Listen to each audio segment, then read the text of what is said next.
একটা ফ্রেন্ড ঢুকতে পারছে না, বলছে the meeting is at the host allowed capacity, মানে maximum. Receive request to record.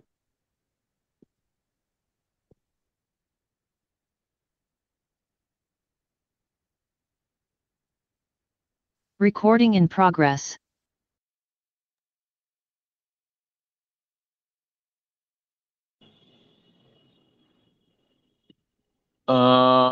তা আমরা তো বুঝতে পারছি না এখানে কি তাহলে 100 জনের বেশি অ্যালাউ করা যায় না নাকি? আহ,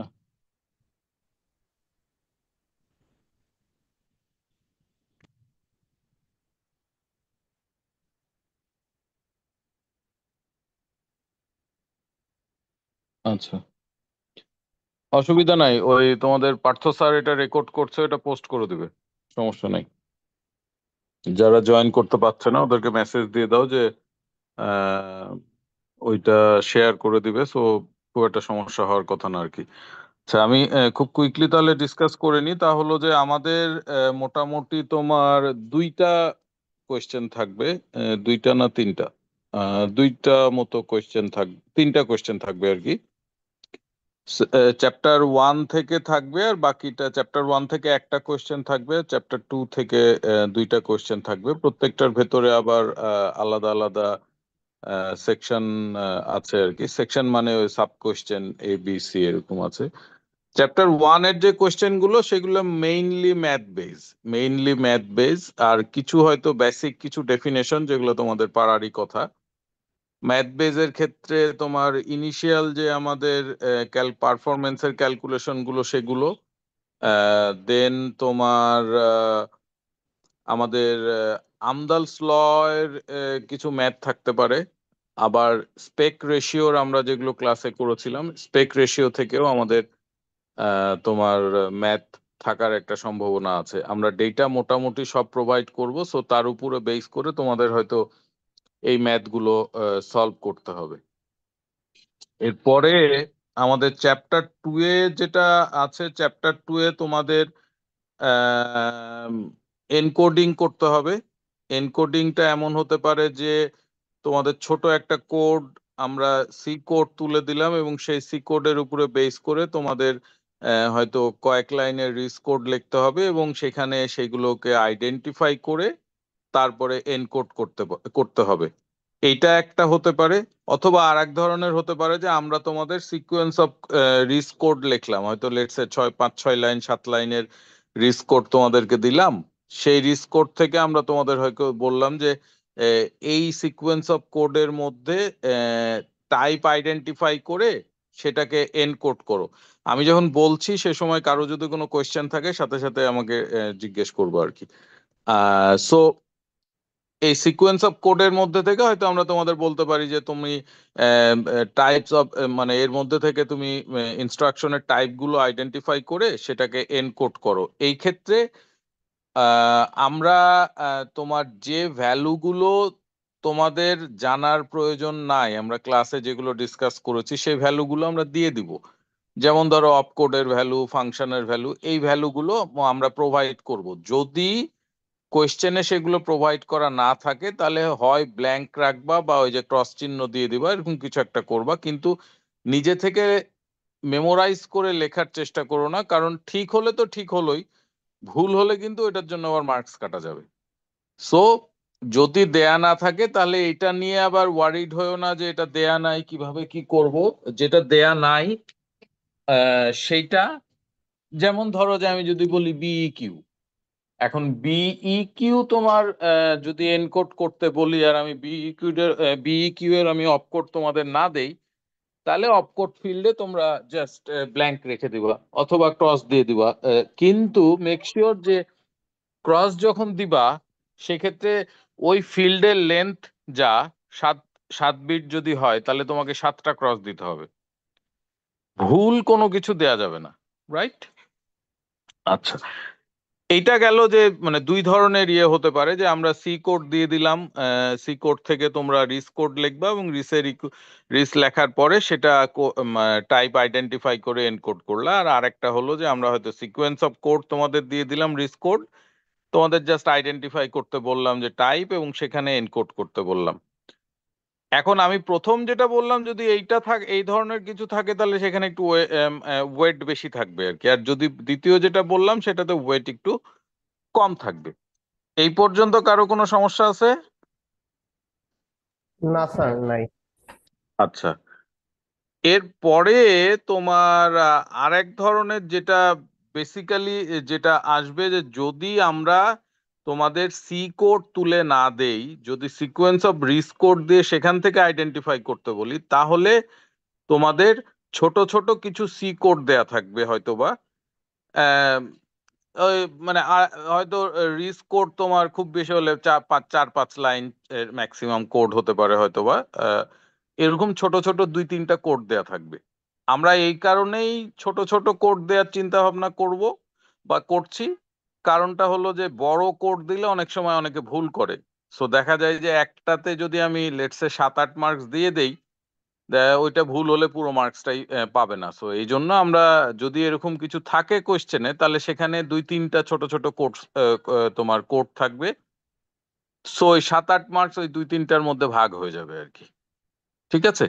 আচ্ছা, এইখানে তোমাকে যেটা একটা জিনিস মনে রাখতে হবে, যে আমরা চ্যাপ্টার 2 পর্যন্ত পড়েছি, এবং এখানে মাল্টিপ্লিকেশন নিয়ে আমরা কিন্তু কোনো ইনস্ট্রাকশন দেখি নাই এখনো। আমরা মাল্টিপ্লিকেশনের কোনো ইনস্ট্রাকশন দেখিনি। সো তোমাদের স্লাইডে সেভ আই বলে একটা অ্যারে নিয়ে কাজ করেছি না আমরা? মনে আছে সবার?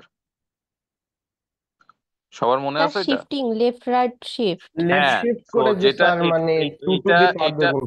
হ্যাঁ, এইটা বলার উদ্দেশ্য হলো যে তোমাদের যদি ইন্ডেক্সে ইন্টিজারের বদলে কোনো ভেরিয়েবল আই, জে, কে কিছু দেয়া থাকে, তাহলে কখনোই মাল্টিপ্লিকেশন বা এগুলো ইউজ করবা না। তোমরা সব শিফট করে করবা, মানে মাল্টিপ্লিকেশন ইনস্ট্রাকশন এখানে কোথাও ইউজ করবা না। একই সাথে তুমি যদি মানে যেমন ধরো আমি যদি বলি 7x, তাহলে ওই এক্স কে অনেকবার অ্যাড করলা, করে 7x করলা, এটা কিন্তু 0 হয়ে যাবে। সেক্ষেত্রেও তোমাকে শিফট করে করে বের করতে হবে। আমি ক্লাসে কিন্তু তোমাদের এটা করে দিয়েছি, ইনফ্যাক্ট আমরা কমন চ্যানেলে একটা সলিউশনও তোমাদের সাথে শেয়ার করেছি। তোমরা কি পেয়েছো পেয়েছো বা দেখেছো সেটা? জি স্যার। আচ্ছা, সো তোমাদের এইটার মূল কারণ হলো তোমার কোড অপটিমাইজেশন। আমি 7বার অ্যাড করলেও অ্যাড হবে, আমার 7x হবে, কিন্তু তোমার ব্যাপার হলো যে আমি অনেক বেশি কোড লিখে ফেললাম, অনেক লাইনের কোড লিখে ফেললাম। সো ওভারঅল আমার সিপিআই কিন্তু বেড়ে যাবে, রাইট? সো এই জন্য আমাকে শিফট করতে হবে। শিফট অপারেশনটা তোমাদের মোরললেস থাকার সম্ভাবনা খুব বেশি, মানে তোমাদের যে রিস্ক কোড গুলো যদি থাকে সেখানে শিফট অপারেশন কিন্তু তোমাদের জানতে হবে। Left shift operation, right shift operation, এগুলো কি করে, কত বিটের করতে হবে, আহ, সেই জিনিসগুলো তোমাদের কিন্তু মাথায় রাখতে হবে। যেমন ধরো যে তোমার যদি কথার কথা 7x থাকে, তাহলে 3 বিট লেফট শিফট করলে পারে কত হয়? 8x হবে 8x স্যার। হয়, 8x হয় না? 3 বিট লেফট শিফট করলে তাহলে সেখান থেকে একটা সাবট্রাক্ট করে দিতে হবে, তাহলে আমার 7x হয়ে গেল আর কি। সো এইভাবে জিনিসগুলো করতে হবে।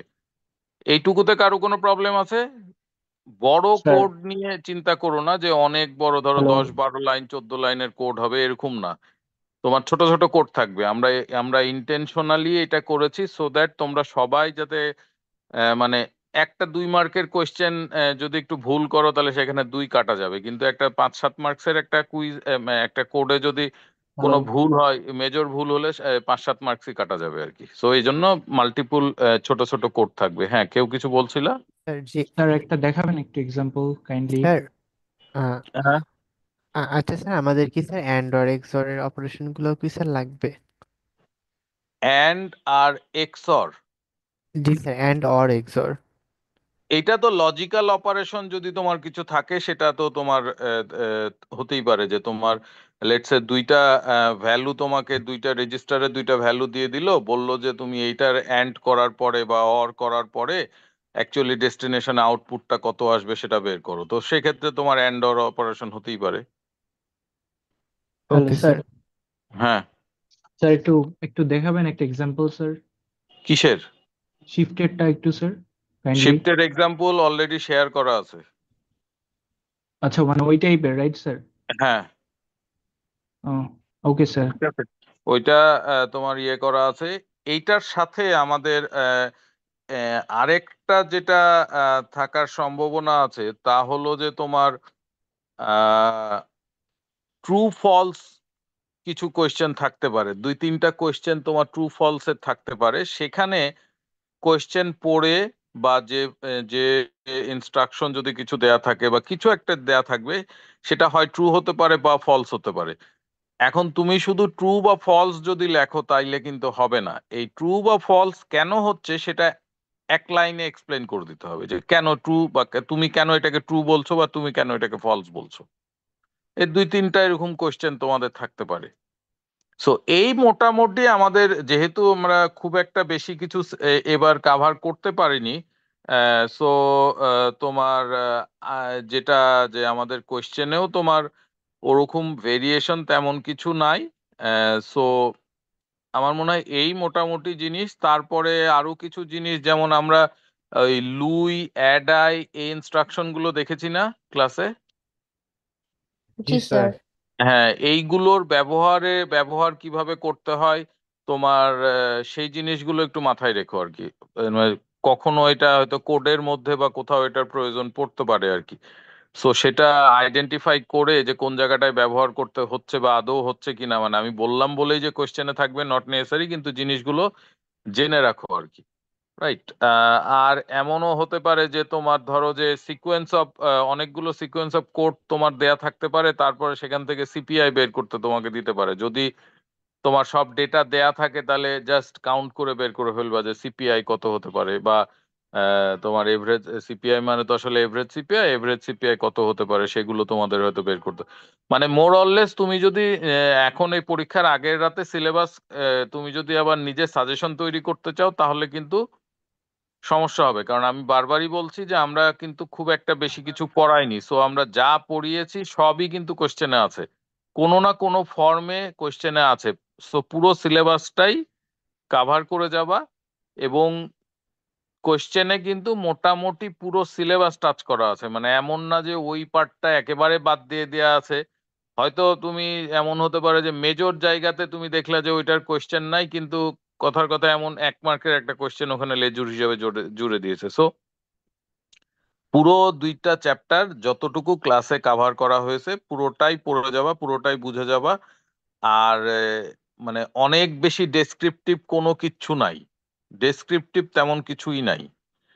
মেক শিওর চ্যাপ্টার 1 এর ম্যাথস গুলো, যত ধরনের ম্যাথস আছে সেই ম্যাথস গুলো তোমরা মানে সলভ করো, এবং তারপরে চ্যাপ্টার 2 এর কোডটা তোমরা মোটামুটি রিয়েলাইজ করো বা আইডেন্টিফাই করতে পারো যে কোনটা কোন টাইপের এনকোডিং করতে গেলে। এনকোডিং এর মূল যেটা সেটা হলো প্রত্যেকটা টাইপের ফরম্যাটিংটা তোমাকে মাথায় রাখতে হবে। ফরম্যাটিংটা যদি মাথায় রাখো তাহলে আমার ধারণা যে মোটামুটি আইডেন্টিফাই করতে পারবা যে কোনটা কোন টাইপের কোড। ঠিক আছে, এই মোটামুটি আমার বলার ছিল। এর বেশি কিছু আর বলার নাই। লাস্ট এক্সামের আগের দিন আর কি বলবো, মোটামুটি তোমাদের একটা আইডিয়া দিলাম। চ্যাপ্টার 1 থেকে মেইনলি তোমার যে কোয়েশ্চেন গুলো হবে তা হলো যে ম্যাথ বেস। চ্যাপ্টার 2 থেকে যেটা হবে তা হলো কোড বেস, এবং তোমার ওই ট্রু ফলস টাইপের কিছু থাকবে আর কি। রাইট।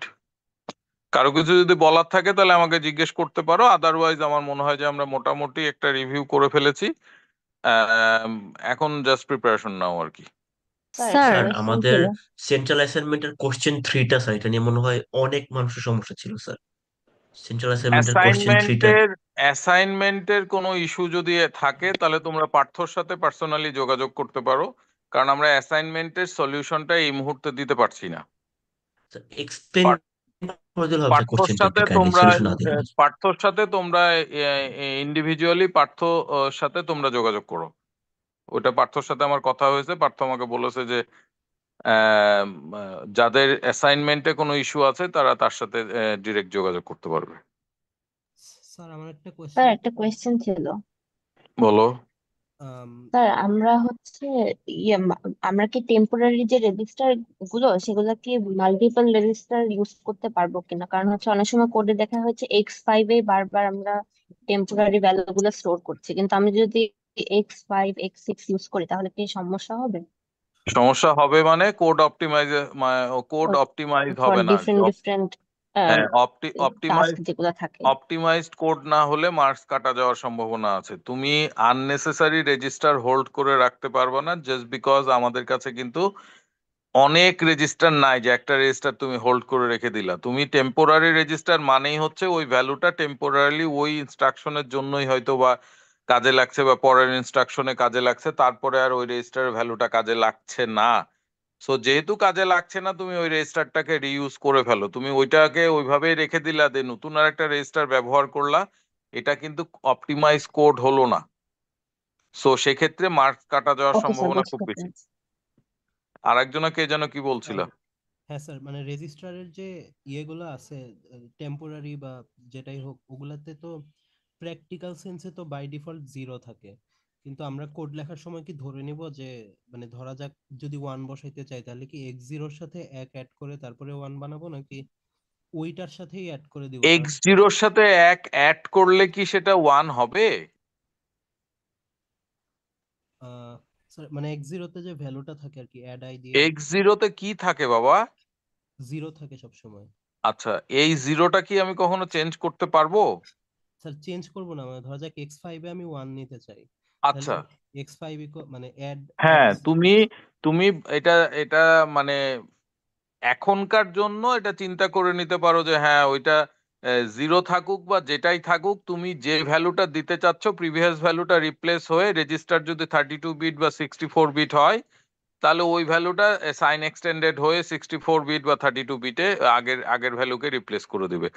কিন্তু গুড প্র্যাকটিস হচ্ছে যে আগের রেজিস্টারটাকে 0 করে নেওয়া, আচ্ছা যাতে কোনো মানে গার্বেজ ভ্যালু বা এ ধরনের কোনো কিছু যাতে না আসে। মানে যেমন আমরা কোনো যখন ভেরিয়েবল করি, আমরা চেষ্টা করি যে ভেরিয়েবলটাকে একবারে ক্লিয়ার করে নেওয়া, তাই না?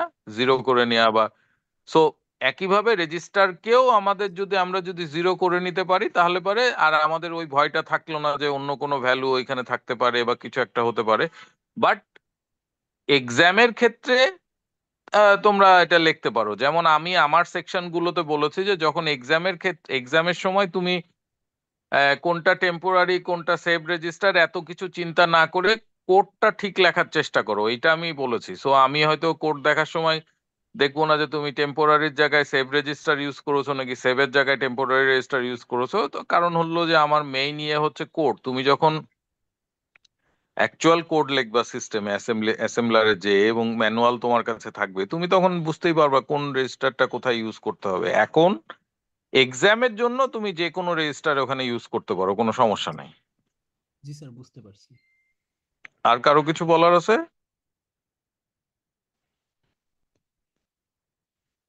তাহলে আমার মনে হয় আমরা ক্লাস এই রিভিউ ক্লাসটা শেষ করতে পারি। আর তোমাদের রেকর্ডিংটা এটা ওই আমরা কমন চ্যানেলে শেয়ার করে দিব।